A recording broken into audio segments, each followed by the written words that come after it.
Oh boy! All right. I don't think that the topic is Trek guys are showing up tonight. So I do want to move on to. We got a trailer from New York Comic Con this past weekend for Starfleet Academy. Uh-huh. And there has been a really, really weird phenomenon where Starfleet Academy is concerned. I have noticed, again, we're going to go back to social media, Twitter, Facebook. A refrain I keep hearing about Starfleet Academy is, and this is one of my pet peeves for any topic. I hate the phrase "nobody asked for this." Oh God. The phrase "nobody asked for this" just annoys me because that's not how shows are made. That's not how movies are made. As that junk man once put it, there's not an application you could send to Hollywood to request shows. Yeah. Shows and movies are made because somebody had an idea for a story they want to tell. And there's a lot of stories that on paper, like if you told me, what do you think of this? They sound terrible. When I heard there was going to be a Lego movie, I was like, oh my God, like that sounds awful. Everybody loved that movie. The Barbie movie. Did anyone think that was going to be great? Then we saw the trailers and we're like, oh, there's something here. You don't know what somebody has going on in their mind, what story they came up with. So number one, I just hate that phrase. Mhm. Nobody asked for it. If they have a story they want to tell and they pitch that story and somebody heard that story and said, you got something there. Okay, then let's see it. So that's number one. Number two, it's factually incorrect because I have been a Star Trek fan my whole life. And fans have been asking for a Starfleet Academy series since the 90s. Mm-hmm. Since the Next Generation, every single time there has been a new Star Trek show coming down the pike, the fans have been like, ooh, Starfleet Academy. So this is a fan favorite concept going way back. I thought I'd like to get your thoughts on that. I mean, I've been excited for it for a while. I before we even got a trailer, I was ready to watch the show. Matter of fact, myself and my partner, we talked about it. Like, when is this coming out? Because we weren't sure when it was getting released. We knew it was in the pipeline. We watched the trailer together, and both of us were like, "Yeah, this is exactly what we wanted." It feels fresh, but it also feels nostalgic. We're going to see Earth. Like, we don't get to see Earth a lot on Star Trek. Once in a while it happens, but we get to see Earth. And so that was pretty exciting. It looks like they're going to introduce us to a lot of new characters as well as some older characters that we love. I don't know how much fan service is going to be in there. I do know we're getting the Doctor, which I'm excited to see him back because, as I told you before, Voyager is my favorite show. I know people will be like, it's my least favorite, right? I love Voyager, right? So I'm happy to see the Doctor coming back. So I'm ready for it. Plus Tilly, I love Tilly. I know she's not going to be a major character, but I always enjoy seeing her. So And I've come to love Tig Notaro's Jet. Oh yes, absolutely, yeah. And I'll tell you something. Also, like I said, the premise, Starfleet Academy, a show about Starfleet Academy, that's something the fans have been buzzing about since the 90s. But as soon as the casting for this show came out, I was like, oh my God, how good must this script have been to attract this kind of talent? We've got an Oscar-winning captain, Holly Hunter. When I heard Holly Hunter signed to play the captain, I'm like, are you kidding me? They got Holly Hunter as the lead on a Star Trek show. Then the word comes out, we got Paul Giamatti. Right. Another who looked incredible in the trailer. I was like, this character, I'm ready to see more from this character. Right. Based on what I saw in the trailer. Exactly. So it's like right there, we got two. Did Paul Giamatti win an Oscar? I know he's been nominated. I think he did. I think he won an Oscar. I know he won an Emmy recently. But anyway, you've got these award-winning actors. Then we hear that Robert Picardo's coming back. Two fan favorites from Discovery are coming back. And then they cast Tatiana Maslany. And I know all the online chuds love to beat her up because she was She-Hulk. But anyone who's seen Orphan Black knows what a tremendous actress she is. Right. So the talent on this one, this might be the most insanely stacked cast for a Star Trek series that I've seen in my lifetime. Yeah. I would just like to cut in real quick. Joe, Paul Giamatti never won an Academy Award, but he's been nominated twice. Okay. First time for Cinderella Man, the second time for The Holdovers. He did win the Emmy though, right? Or was it a Golden Globe? I remember he posted pictures of himself at In-N-Out Burger after he won his award, sitting with his award eating. Might have been the Golden Globe. He won the Golden Globe for The Holdovers. He also won for the John Adams, was the HBO miniseries he did back in the late 2000s. And he also won again for Barney's version, at least the Golden Globes. Okay. And by the way, Degrassi has been saying for quite some time that Starfleet Academy is already dead. They greenlit 2 seasons right away before the merger, but apparently Degrassi says Skydance is not interested in a 3rd season, and they've already canceled it. Now that does worry me a little because we did see Skydance do the same thing with Dexter Origins or Dexter Original Sin.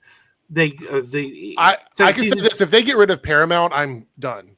That's one of my main. Like, I mean, if they get rid of Star Trek, I'll be done with Paramount Plus. I really don't have anything on there I care enough about to keep it. If they get rid of Star Trek, like full stop. They've already got rid of one of my favorite shows. Star Trek and Frasier were my 2 favorite things. And I was so pissed they canceled Frasier after 2 seasons. So yeah, no, if you drop Star Trek too. Yeah, it'll save me a little bit of money on a subscription service if they do that.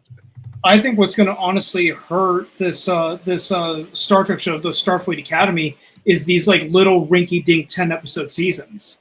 Because we already saw this with Strange New Worlds, where the 5th and final season is going to be shortened. I think it's only going to be 6 episodes.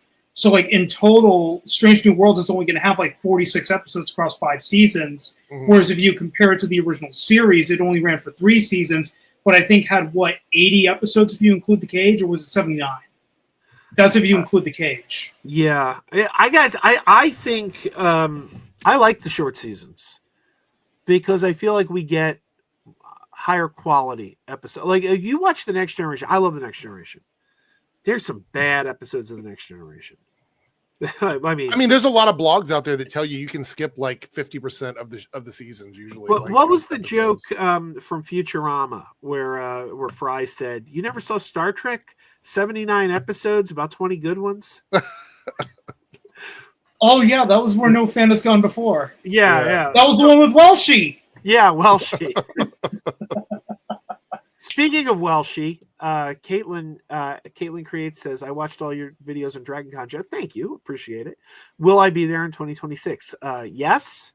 And I keep joking around because my friends from the Topic is Trek podcast are the Futurama group in the parade. They're the Robot Santa that used to close out the parade every year.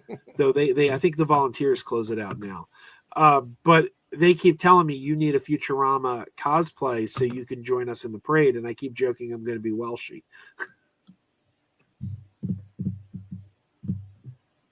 So there you go. I do know. I don't understand the way a lot of these guys,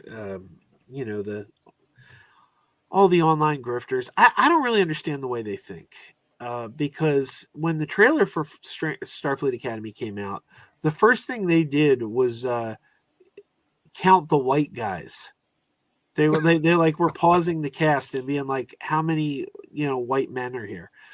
And it's like, really, that's where your brain goes, because I watched that trailer 3 times and it didn't even occur to me that there weren't like they don't. I've come to the conclusion they don't care about art. They're not watching this for art anymore. They're not watching it for story. They are literally just doing this for the paycheck that YouTube gives them once a month. That's my entire belief on them now at this point. Yeah, I think you're right. Because they did a similar thing with Acolyte, where they counted how many children were white and how many were black, and it's like, what are we doing? You accuse progressive people of doing checklists, but I don't see anybody doing checklists except for them. They're the only ones. Like, I mean, what kind of insecurity is that? Like, you can't watch a show unless there's a white guy there. Like, I mean, like I don't know. Like, my brain couldn't even. I'm kind of semi joking, even though it's not really joking or whatever. But I feel like it's a mental illness or something like that with them. I just, yeah. Oh, Lisa says, that's how I figured out I knew Joe through our Muppet underground. Lisa and I met because we are both members of an exclusive invite only Muppets Facebook group, which you had to get invited by Frank Oz. It's a long story behind that, but like Frank Oz had to invite you to get into this group. And Lisa and I were both in the group, and she would see me post in the group. And then one day she saw me at Dragon Con in Adam the Woo's video driving the driving the robot Santa in the parade. So, there you go. Sean says it's a made-up boogeyman. So I don't know. I'm excited. That's all I got. I guess I got to say about Starfleet Academy. But I'm pretty excited. I mean, I'm happy to see Robert Picardo back. I really enjoyed him on Stargate, and I loved him on Voyager, and I've pretty much loved him in everything I've seen him in. So I'm pretty excited to see him come back. And he's a Philly guy. I don't know. Oh, really? I didn't know yeah, that. my Philly pride. Yeah, he was actually on the show The Goldbergs. You know the Goldbergs? Yes, that show was so good for about half of its lifetime, and then it got a little bit weird after that. Oh, you know what? Actually, I don't even think it was the Goldbergs. It was the spinoff of the Goldbergs. Schooled. They did the spinoff that took place in the 90s. Oh, I didn't like that at all, though. I didn't watch much of that show. So. But he played himself on an episode because he went to the same school that Adam Goldberg went to. Right. So they did an episode where they were looking like they needed a famous alumni to come in. So they're like, "Oh, Robert Picardo went here." They had him come. Goldbergs was one of those shows where the premise became stretched so thin by like season 6 or season 7 that I was like, "Okay, I think we've." Yeah. I loved it, and then I like fell out of love with it. It was just not great. So yeah, it's one of those shows that really outlived itself. So like Supernatural.